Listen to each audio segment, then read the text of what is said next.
She really has struck a chord in my heart as I've known her for a few years now. And ever since I think the first moment that I did, she just really has a lovely way about her. And I think you guys are going to feel the same after you listen to what she has to say. So, Mimi Nicklin is a best selling author of Softening the Edge, a book that she came out with, I believe, last year. And actually, it was at a real key pivotal moment in time for our industry as we were going through quite the turbulence, whether it be COVID or revolutions in the likes of Black Lives Matter. And Mimi comes at it from a very humane, empathetic point of view. In fact, she's a specialist when it comes to empathy and how we can embed that in both into the boardroom as well as across our marketing campaigns. Now, Mimi actually is a serial marketer herself. She's grown up with the craft, starting at the likes of P&G and working there for a number of years, and then crafting out and moving into the agency world, where she actually was the regional manager director and executive creative officer for Wrap, which is an omnicom company. Now, what I love about Mimi is the fact that since then she's decided to kind of go down a path slightly less traveled, and in fact she's got an amazing sort of job title where she calls herself the nomadic CEO, which I'm sure we're going to come on to, and she champions that cause and then perhaps a brand new way of working as well as a consequence of that. But she actually is the chief executive officer of Freedom, a brand new creative agency which is all around empowerment and basically emphasizes the way to harness new global creative talent to bring together some amazing work that she's doing across the sectors.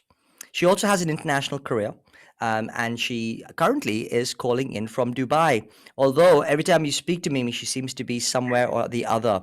So lovely to see you this morning or afternoon where you are, Mimi, and just welcome to the Places We'll Go show. It's an absolute pleasure. Oh, thank you. It's wonderful to start my weekend here with the two of you. So thank you for having me. No problem at all. Yeah, it's fantastic to have you on the show, Mimi. It's we're not jealous that you're in Dubai on the weekend in the sun, but we'll get through that. Excuse me.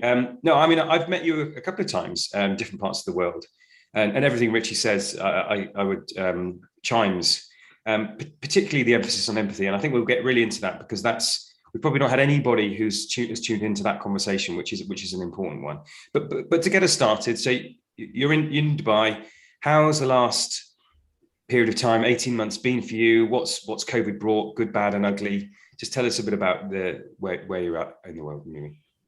Yes, well, what an 18 months for everyone, right? I mean, I think there's no one out there that could say it hasn't been life-changing. You said good, bad, or ugly. I mean, in some way, I often talk about the last, I guess, 18 months as being my best, worst years. Because of course, worst for many and for the state of our planet and society and, everything we've all been through. But for me as an individual, it has been the best couple of years because as Richie mentioned, I launched my book, which somehow became a bestseller, which was, I don't know, kind of bonkers. Launched my new business, moved around the world and lots of phenomenal things have happened. So actually, even though it makes me feel a bit bad to say it sometimes, these 2 years of global transformation have really sort of manifested as personal transformation that has led me to feel that I'm ending 2021 exactly where I'm meant to be. So not without trauma and challenge for sure, but I think, the best of creativity comes from conflict and tension. And that's why we need to embrace those things. And for sure, there's been enough of that in the last 2 years. Yeah, I totally agree with you, Mimi. And of course, the show is all about the ups and downs. So I'm going to pick on perhaps a little bit of a moment in time that you had of late recently, as you decided to shift base a little bit on and spend a little bit more time in Sri Lanka. What was that all about, and how did that pan out? Yeah, well, it panned out with a whole load of complexity. Certainly moving to a tropical island isn't quite as sort of tropical Instagram dream as one would like. But I wanted to invest more of my money and time into my business. I wanted to create Freedom, which is as you mentioned, a new ad agency, branding agency that has really been created to sort of create transformation in our industry. And I think, Richie, you and I particularly are working in a lot of these spaces, right, to create transformation through your work, through my agency. Mark's doing it within the sort of more corporate world. And Dubai, as London, as New York, as Tokyo, is an incredibly expensive place to live. And I wanted to do a couple of things. I wanted to make sure that I lived somewhere where I could invest as much of myself and my money financially into building the business rather than paying my rent. But I also wanted to know that when I'm out of on mode, which like so many of us, for me is probably 16 hours most days, that I was somewhere a little bit calmer than the city. So living in Colombo in Sri Lanka, that does mean when I do eventually turn the laptop off, you know, there's kind of parrots and tropical rain out the window. So I think it's good for the soul. So yeah, it was a bit of a multifaceted decision, but I wanted to be close to Dubai. It's only 4 hours away. I wanted to be back in Asia Pacific, which is just a region that is growing at a rate of knots. So, but yes, not without its complexities for sure. You know, no power, gas prices, lockdowns, you name it, Sri Lanka's been through it. Well, it sounds sort of idyllic in a way. I'm just looking around and I can't see any parrots in my none at all. No, but so freedom. I mean, great name, symbolic of what you're looking to achieve. Just love to know a little bit more about your hopes and aspirations for your business, Mimi. Yeah, absolutely. I don't believe that on the whole, and I come at our industry from the advertising side of things. It sounds like quite a traditional word now, but the agency, the communication storytelling side of our business. And I just don't believe that the change there is anywhere near quick or deep enough. And I think it's very hard. You know, my last role, I was in Omnicom, I was in a huge system and a very corporate world. In fact, most of my career has been in corporate advertising. It is hard to create change. It is, you know, even for the best of us, when you want to create really fundamental shifts, to do that within a system that's like 100 years old and, you know, has a leadership team of 50 all around the world, very difficult, you know, to move those really behemoth businesses. So I left the corporate world, or at least the corporate side of our world, to be able to create an agency that was built on, for want of a better word, a very diverse, empowered and open and equal opportunity environment. When we often talk about diversity or inclusion or all of these buzzwords that are out there today, it really is, often it's a little bit box ticky, but it's also so small. You know, it's like we'll hire 1 or 2 more different people than we did before. What we're trying to do at Freedom is start from the bottom, right? From the people we start with at the very basis, and hire in a way that creates freedom for creative minds and voices all over the world, and is aligned to the United Nations goals for sustainable development in the creative economy, which is a mouthful, but basically says that there is huge power and huge impact on GDP if we can really open up and create opportunity for creative voices and minds. And that's what we're trying to do. Wow. It's certainly massive ambition there, Mimi, not only for yourself, but of course also to actually make a big stamp, a positive stamp in the world as well. And I guess the fact that you have the ability to tap into a global talent pool as well is a massive advantage compared to some of these other organizations where they're really sort of regionally based. But like moving on from that, I want to come on to softening the edge, because clearly writing a book is no small feat, and then making it a bestseller and even sort of massive monumental feat as a consequence. But maybe tell us a little bit about the motivations behind it, and then perhaps the process. How did you feel going through it? Is it a joy? Do it again? Definitely do it again. I'm trying to find the time. Someone asked me yesterday on radio, you know, when's the next book coming? And I was like, I don't know, sometime soon. Why did I write it? I wrote it because, well, actually, I never planned on writing a book. You know, I wasn't one of those people that was like, oh, everyone's got a book in them. I took over a business in the Middle East and it needed significant change and turnaround.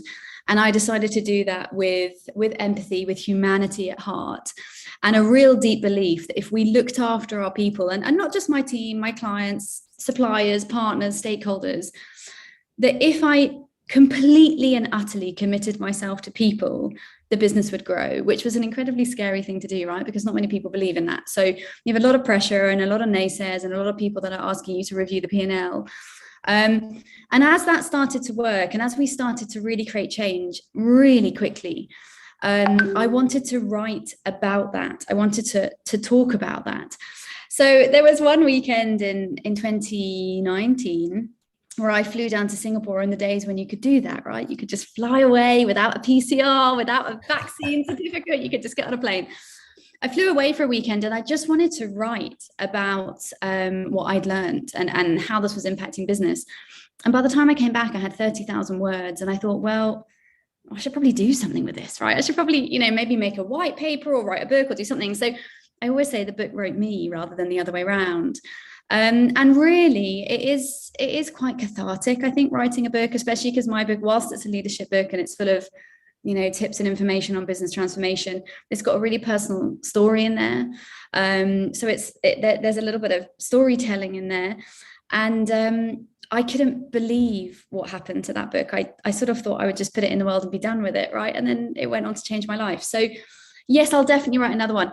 I think when people ask me about that, as I said, writing was easy because I never really put any pressure on myself. I never had an agenda. I just literally wrote on the beach, in Singapore. But the editing, I mean, Richie, you've done this yourself. The editing, I mean, I was in lockdown, single mum, all alone in a region, trying to edit a book at like 2 a.m. That was tough. I think that's probably the hardest thing I've ever done. But definitely do it again. And I just encourage anyone that wants to write. It doesn't matter if you never publish it. The act of writing is such a transformational thing to do. So yeah, it was, I'm so happy I did it. I'm humbled in the presence of published authors. So Mimi, you talked about you're next, Mark. You're next. Yep, Sunday. Now then, you talked about there's a personal story that runs through Softening the Edge. And so I'm interested to hear about your journey with regards to empathy. So where did it come from? How did it emerge as such a key theme in your thinking and life? Look, I think it's a really interesting story, actually. When I was in that moment of business transformation over here in the Middle East, in the very first summer, which was 2018, let me give a little bit of context here. I absolutely was not an entrepreneur. And sometimes I still kind of catch my breath and think surely I'm not an entrepreneur, which of course, clearly I am, but I absolutely have not embraced that identity, FYI to everybody listening. Like, I'm totally uncomfortable with being an entrepreneur. When I took over that job, even though I was still in the corporate world, it was a very entrepreneurial job. And I had come from very corporate advertising, like vice president of global markets and like all that stuff, right? Where everything is done for you in those businesses, the structures, the processes, the proposals, the stakeholders, it's all there. So when I took over a far smaller business and suddenly had to really, be a business owner really in that very entrepreneurial space, I was a little bit lost, and that's probably an understatement. And I sat with a business coach that summer and I was like, okay, help me map this out. I'm totally overwhelmed. I just don't know how to fix this. And she was asking me about my leadership style, and I kept using the word intuition. And eventually she said, Mimi, can I stop you and ask, is it intuition or is it empathy? And I was like, no, it's not empathy. Like, what's empathy got to do with anything? Like, honestly, Mark, given I now spend every day of my life talking and writing about empathy, it wasn't a word that I had really ever thought about. But what that conversation did was lead me to go and research it, to understand it, to look into it, all of the neuroscience, all of the data around the empathy deficit, the impact on mental health, social health, business health, economical and financial health. And it's amazing how quickly that recognition just a couple of years ago is now linked to all these huge global themes around, the Great Resignation and the mental health crisis and everything that's happening in our world. So I don't know, I kind of feel like the universe put me in the right place at the right time. Have I always been empathetic? Yes. But are we all born with empathy? Yes. So perhaps I just discovered that passion and that ability at a time when the world, a small bit of the world needed me to do it. So that's where it came about, all over one business lunch.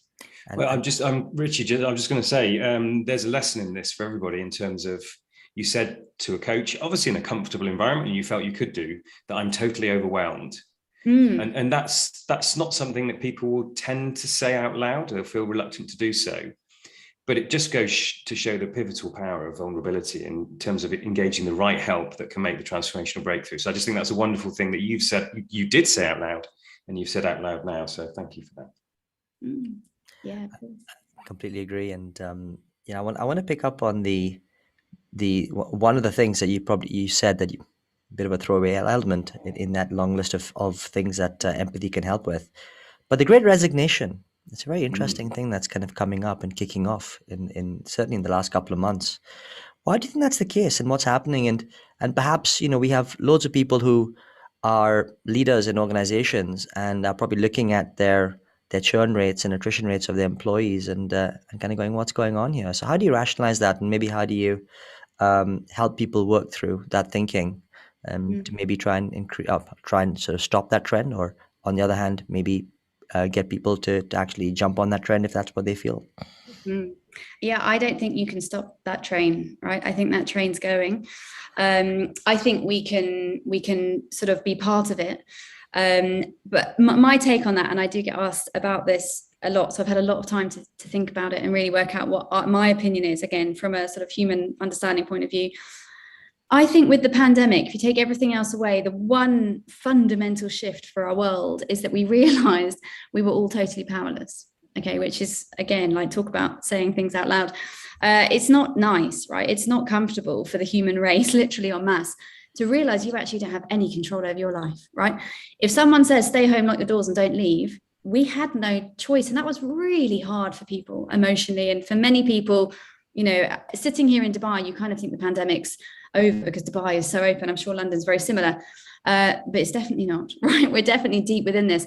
And to have 2 and soon to be 3 years of this really sort of obtuse taking away of freedom, you know, obviously links to the name of my business, but is a really, really powerful changer of opinions and lifestyle.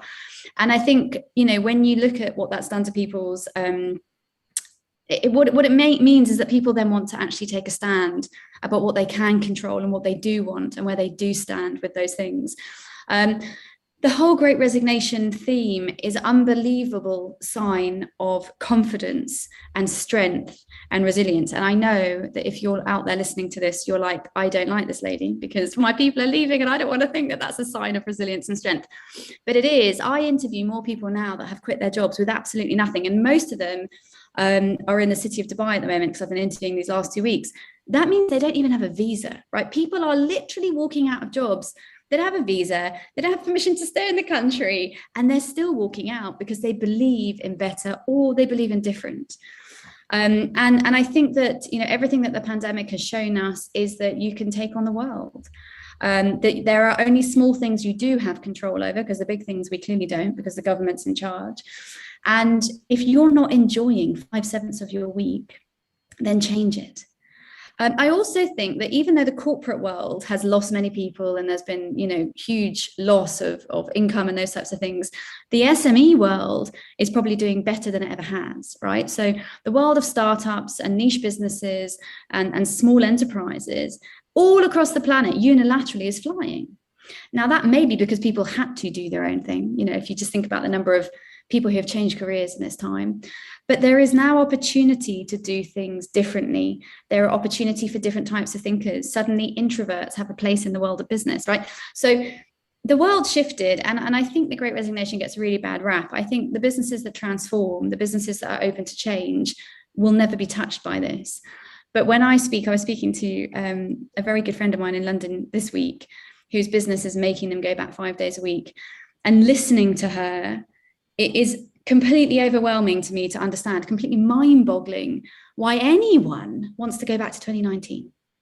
Like, if we don't learn from this pandemic, then what a waste of a pandemic.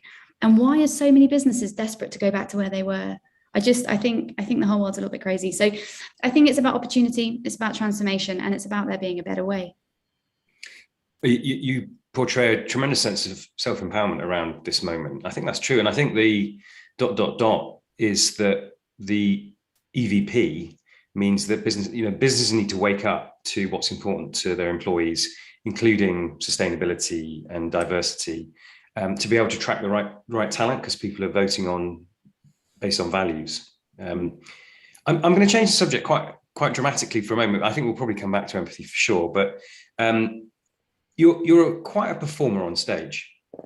You're very, on the face of it, very confident, very eloquent, very smooth. You host very complex panels and whole days at conferences. And most people aren't sort of born for the stage, if you like. You know, it comes with practice. So I'm just interested to know how you grew into being so confident on stage, and if there's anything that our listeners can take away from your journey in that regard. Well, first of all, thank you for saying that.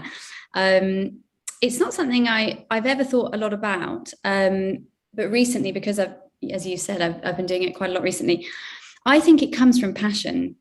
And what I've learned about myself, which is really interesting, I am useless in pre-records. Okay. So often, Richie's probably going to ask me sometime in the next 2 weeks, can you pre-record your session? And I always say yes, because I want to help, but it's really hard for me. If I'm not in the moment with energy, and it can be on a screen or in real life's even better. I really feel like I can do anything if there's human beings around me. I trust human beings. I trust the human race, really. And I think there's nothing to lose. I think when you're alone in a room trying to do a pre-record and, you can see only yourself on a Zoom screen, it's really, really tough. So I think that the sort of secret for me is passion. And I whether you're going to be a public speaker on a stage or this is just you thinking about your own career and what you're doing next for a move, I so deeply now believe that if you put yourself in a place of passion, everything else goes right. And as I said at the beginning, that's not challengeless. In fact, I would say some of these days for me at the moment, and certainly in the last 8 months, have been the hardest I've ever had. But I have a deep belief in two things. I think I said one at the beginning, which is without turmoil, without challenge, there is no transformation, there is no growth. And believe in that. Believe in, if it's difficult, it's probably worthwhile.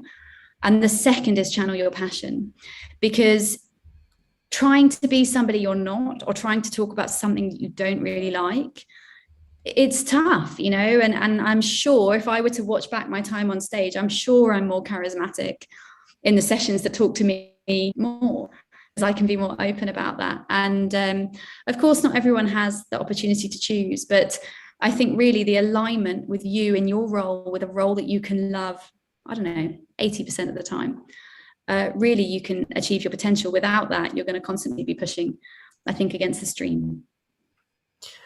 So for background context, everybody, we're in the very fortunate position that Mimi is helping us out as a thought leader at the School of Marketing, and hence why the whole point about pre-records with us. And I won't get you to do it, Mimi, okay? Now I've heard this. I can't get you to do it. So there we are. Don't worry. It'll be fine. But no, we're very, very fortunate, and just had tremendous feedback from so many learners already. So it's just amazing to have you helping us out. Mimi, the show is all about the ups and downs, and it feels like you're someone who really reflects on those even low moments, and then kind of sees how you can use them as springboard moments. And I just wondered if you could maybe open up and maybe tell us about some of those moments where they haven't gone all to plan, and perhaps how you've used them as a catalyst for change and to actually see the positive through it. Yeah, absolutely. I think my lowest moments are always, if I think through them, they're always connected to human behavior. I am extremely sensitive, which is interesting given I do what I do. But I find it really hard to understand why people are unkind to other people. And with that, just for sort of some context as well, I now, sort of answers Mark's last question as well. I really shelter myself from the stuff that makes me hurt. One of those things is the news, right? My mother always tells me, you cannot be a thought leader and not watch the news, but I really don't anymore, because I'm really impacted by other people's unkindness or what I perceive to be unkind. So my lowest moments have been when that has been really over in the business world. And that's why I do what I do. I just really believe that people deserve to be treated as phenomenal people, right? And that every decision has a context. So there were some times earlier in this year where I had someone in my business ecosystem who was really not nice to me in a very public forum repeatedly for quite a long time. And I found that really challenging on two levels. Number one, I had to work through, what is it that's provoking this? It's not me. I knew it wasn't me, right? That the behavior was not really about me. It was about the context. And how can I help change that ecosystem so that the behavior is diverted? But the second thing is, when those things happen in a public domain and you're also a leader, you have all of your people looking to you as a leader as to how you should respond as a leader. And I think those were massive learnings. And I had to take a lot of time to reflect. I had to be really good at never negatively replying to things, not pressing send on things until you've really had time to read through them and reflect on them. Never send an email at night if you're upset. Like, just never do it. Like, it's such a good piece of advice. So yeah, really, I guess using empathy and all the skills that I've learned in this period, but to put myself in the shoes of others and say, why is this happening? Because, you know, probably your mum's told you this all those years ago, but it's never about you. Very rarely, I mean, unless you've done something wrong that you've upset someone, right? Very rarely, I think behavior in the corporate world is actually about individuals, and more often it's about the system. And it's about lack of confidence, it's about lack of security, it's about other issues. And if you can try and lean into what other people need, even if it's hurting you or causing discomfort for you, I think you can get some reward out of going through that process.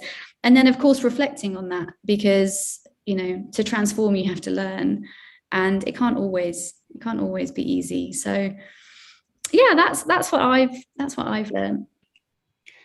Love the thoughts around emails. It's made me remember that probably the 5 or so most cathartic emails I ever sent, maybe with some element of revenge in them, I've not actually sent. They've never seen the light of day. I've written them, got it out of my system, saved in draft, and then never sent and deleted. So, you know, there's a writer in all of us, I guess. Now, Mimi, you mentioned trust, and then having trust broken. We were lucky enough to have Rachel Botsman on a long while ago, who talks about trust being a confident relationship with the unknown. I think it's a fascinating area, and really probably quite at the heart of what you practice. You talked about giving trust. Other people say you need to earn trust. If we just focus in on trust a little bit more, what's your principles and philosophy around trust in the role of empathy? It's a great question. I love the thought you just said, you know, do you earn it or give it? I've never actually thought about that. I think, you know, in my business now, I put trust as one of our values, because if I'm going to give total freedom, really total freedom to my team, then I have to be able to trust them, right? So we put it as a value, and arguably that's in the trust is earned space. However, I unilaterally trust everybody I come across, really. I mean, not if I'm in a dark alley alone, right? But in general business terms. And it's funny you asked today, because yesterday I said to someone, I trust you 1,000%. And he said to me, you should never trust anyone 1,000%, Mimi. And I sort of came back to that and said, well, bad luck, because I do. Yes, trust gets broken. It does. But for me, I would rather that you trust the people around you to win with you, and then perhaps you'll get let down, than constantly go through your career wondering whether you should and maybe never getting there. I think we have to believe in people, particularly now. Life's too short to do it any other way. And in my experience, when I really trust, particularly juniors, which is where I think many leaders have trouble, right? They have trouble trusting the young ones. Just give them it, or gift it, in your words just now. Gift them your trust and let them prove it. I think it's the same with children. I have a 4-year-old, and sometimes other mums say, how do you trust her to do that? I say, well, if she doesn't do it, we'll work it out. So I believe that if you give trust, people grow into it. And I think that that's so important in the corporate world, because people need to be trusted. People need to feel that they're seen and that they have a place in your team and in your wider context. So of course you can earn it, but maybe that's reliability more than anything. I think, you know, if I trust you and then you continue to show up for me, that proves you to be consistent and reliable and listening. But the trust was mine to give. So, you know, my advice is just to trust more people more often. What's the worst that can happen? Amazing. And I guess taking it up a level, maybe love to get your thoughts on the role of consumer trust to corporate brands, because it feels like there's a lot of stuff coming out on the one hand, controversially, where actually trust is not as high an indicator as we thought it once was. And on the other, of course, there's many leaders who constantly talk about the role of trust and the need for consumers to really trust the brand that they are affiliated, associated with, or whatever. So what's your take on that sort of high level aspect of it? Look, I'm not sure that we're defining trust the right way. Now, I've had a very sort of FMCG driven career, and of course, trust and brand trust, you know, it's been in every PowerPoint deck I've done for about 15 years. But having said that, I'm not sure, and this is maybe the first time I've really thought about this, but I'm not sure that I trust any brands. And do I need to? I rely on them. I believe in them. I want to buy them. You know, if I think of the brands that I'm really loyal to, But is that because I trust them? I'm not sure. I mean, if I think there's very few brands I'm very loyal to, one of them is Heinz baked beans. And wherever I go in the world, I'm British originally, wherever I go in the world, one of the first things I Google, honestly, guys, I kid you not, when I get offered a job anywhere, the first thing I Google is, can you buy Heinz baked beans in that country? Amazing. If not, I'm going to have to pack them. And I am, I mean, so deeply loyal. There's not even a word for the type of loyalist I am to that brand. But do I trust them? I don't know. Do I really trust Heinz? I'm not sure. I don't not trust them, but I just don't think about it. That's, as a consumer, that's not a metric or a reality in my life. Okay. So do we need consumers to trust us, or do we need them to engage with us, to rely on us, to want to share with us, to want to be with us and grow with us, to have us in their homes and in their lives? Those are very different emotions. And in today's world, you know, contrary to what I was saying about human beings, when we're talking about brands, should we trust them? Because a brand is not a person. So can you trust the cumulative number of people behind a can of baked beans? I mean, how many people must that be? Like 300, right? In that one can of beans, right? The person responsible for picking the beans and making the sauce and building the can and putting on the label. And there's a lot of people behind that product. So can you really trust an entourage that are completely faceless? And probably not in your country, or maybe they are. For me, they never are. I'm not sure, and I'm not sure we need that. So I think there's other levers we do need, and I think transparencies for me is up there, transformation is up there, consistency is up there, telling the truth is up there. But yeah, maybe controversial, and I've literally not thought about this before now, but I think times are changing. Love it. Yeah, I'd not thought so hard about Heinz beans in a long while. There we go. It'll probably be Marmite for me, actually. But no, I think you're thinking spot on. So trust as a consumer lever is overblown. Mark Ritson wrote recently about the fact that, as you say, trust is not a consumer relevant notion. It's, will it do what I expect it to do? And for Amazon, regardless of what they do with their taxation or whatever, they are extremely reliable in their core promise. So I think you're spot on there. I wanted to turn a bit to mentoring. You did mention a pivotal moment with a coach, but just both as a mentor and a mentee, what role that's played and what benefits it's yielded. Absolutely. I think I've been very lucky to have a few mentors in my life, but I never would have called them that at the time, and they wouldn't have called themselves that either. But when I look back to people that have been really powerful in my journey, I mean, there's no price on that, right? And in fact, one of them, he WhatsApped me yesterday, completely out of the blue, and we haven't worked together for years, and there's just a really deep tie. So I think the role of having people that inspire you to be better, if that is what a mentor is incredibly important. And all of us, from childhood to now, we need that. And I was at lunch yesterday with a woman quite a lot older than me, actually in the insurance business. And she said, you know what my real problem is, Mimi? I don't have a single person to look up to anymore. Like, there's no one left. And she wants to have like another probably 8-10 years of her career ahead. And she's like, but who am I looking up to? So I think the role of a mentor, if nothing else, whilst we think of it really as sort of advice and guidance, is inspiration. It's having a light, it's having a North Star that someone says, keep going and do it like this. In terms of mentees, I think it's a very powerful relationship on both sides. I learn from the people I mentor all the time, and I think it's called reverse mentoring, isn't it now, in the corporate world? But definitely, I think that it's a very two-way engagement. I believe that the more in life you give, the more time you create, because people ask me every day, how do you fit it all in? And I feel like the more that you say yes, the more you give, the more gifts you give to people of your time, your energy, your passion, the more the world creates for you, the more space there is to do it.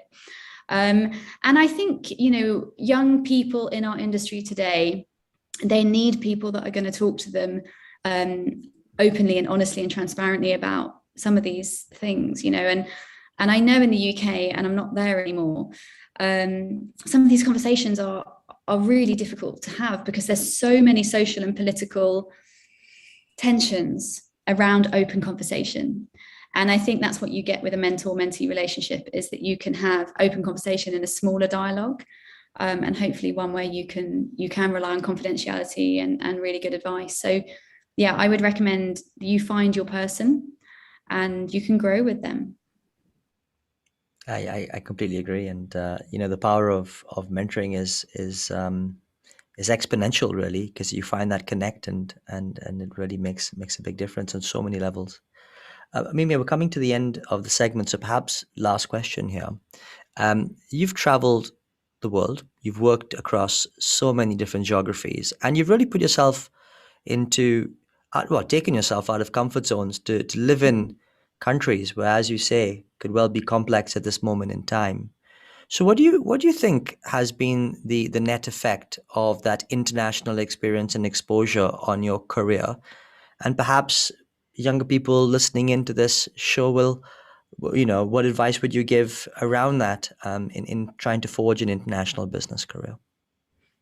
I think we live in a really small world, right? Even with COVID shutting all the borders, right? And maybe more so because you then met on a screen.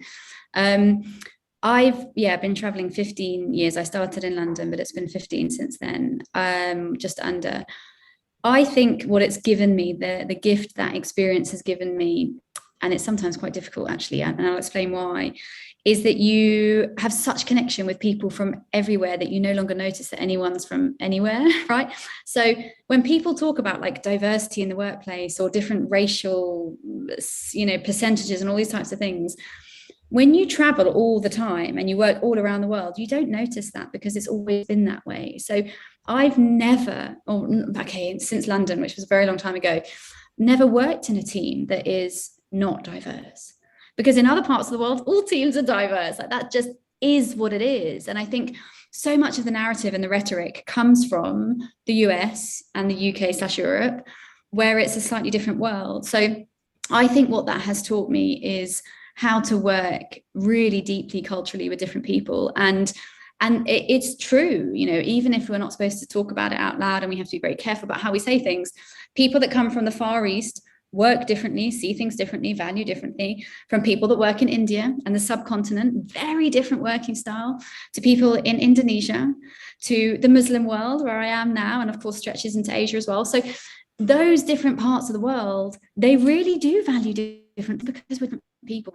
But at the heart of it, you realize that we're all far more alike than we are different. And I think that's what I really learned in that journey. So I would recommend that anyone that gets the opportunity to work out their comfort zone, do it, take it. It's not easy. It's really not easy. But when were the best things in life ever easy, right? I don't think they ever were, right? So take the chance, take the job, get on a plane, go to Amsterdam or Hong Kong or wherever they're sending you, and then just be really open-minded. You might not like it. You might go home and that's totally fine. But if you don't put yourself in the world of other people, how much less rich will your life experience be? And I think that's really what I learned. And today, there's really nowhere on the planet you could send me that I wouldn't find it relatively easy, I think, to see and hear people in their world and adapt me, but also everything I know, because every time I redo a business in a different region, you have to do it differently. And that's quite a challenge, right? How people see payment, how people see salary, how people see working hours is different all over the world. So it's taught me a lot. I continue to learn literally every day. And I think if you get the chance, you should do it. What a wonderful way to end. Fantastic insights. I'm going to just pull together what I've taken away, Mimi. Let's start there. We talked about nomadic CEO, and I think I characterize you as an explorer geographically for sure, but also of humanity, and very open to possibility. It may not fit perfectly, but I get a sense of a mantra of better to regret something you've done than something you haven't. Which is wonderful, very uplifting. You also you talk about conflict and tension, and I loved when you said, without challenge there is no transformation. A very real perspective on, the things that have got you here won't get you there. You talked about committing yourself to people, and you talked very vulnerably about being totally overwhelmed, but that was a trigger moment to really discover the core theme of empathy. Loved your take on the Great Resignation. It's here to stay, but there's a great sense of empowerment around it. Your energy, your passion comes through, but you did talk about sheltering yourself from hurt, practically in terms of avoiding the news. But I think that's an interesting thing in the context of, we are all vulnerable and need to protect ourselves. And then I really got quite excited about your spin on trust. I mean, okay, baked beans and all that, but how important it is to unilaterally trust, but it's not a consumer thought. So we've just got to hold that sort of conflict between it's so important in a corporate setting, but is perhaps overblown in a context of consumers. And then I'm going to end on, the more you give, the more time and space you create. I think Richie are kind of in that camp in terms of, we do a lot of stuff because we think it helps, but it also helps us. And somehow you do get to bend time. And you've certainly managed to bend time in everything that you've achieved, Mimi. It's been a treasure to have you on. I'll hand over to Richie, but my huge thanks for coming on the show. Thank you. I can only echo what Mark has just said. I mean, what phenomenal insight that you brought to this. And by the way, I had never any doubt that you would. In fact, saying at the beginning, it was such a privilege to have gotten to know you over the years, Mimi, and it just rings true even more now that we've had this conversation too. I love, and perhaps the one key thing when you talked about one of your dark moments about an incident with an individual that you just, you couldn't get through to, and they were being a bit hostile. And then you said that every decision has a context. And I think most people forget that. And most people feel like, we're always on the firing line. And actually, the reality is you need to put yourself in the other person's shoes and really understand where they're coming at it from. And as you say, it's very, very rarely personal. And so we need to kind of really get with that. And that's really struck with me amongst all the other things. So just a massive thank you. And thank you for all the work that you're doing with us as well at the School of Marketing. It's a real privilege. Thank you both. Honestly, absolute highlight to start my weekend talking to the two of you. And I think everything you're both doing to elevate these conversations is so, so needed in our